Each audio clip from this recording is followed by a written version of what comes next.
Hi guys, welcome to placement series. Today we have a candidate who was placed in a company. Let us go through his journey.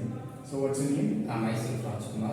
Rajkumar. Tell about yourself and the journey in QSPIDErs. Yeah, myself basically I am from Srisara Engineering College and it's covered in Chennai and my hometown is Neyveli and I have done my schooling in Simple Matriculation Higher Secondary School and the previous month I joined the QSPIDER and within 1 month and I started take the skill class for my first class and he gave me more confidence and in each and every day I gained my confidence and it helped me more to clear the interview in the first company after attending QSPIDER I cleared in the first attempt and I placed in Deloitte. Yes. Super.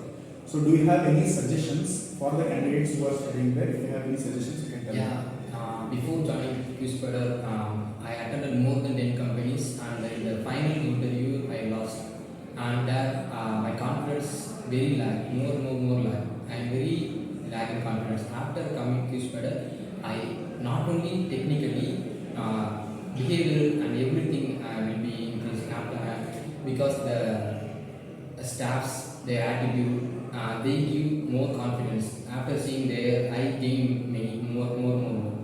And I think it will be turning point to everyone who wants to increase both technically and non-technically. And I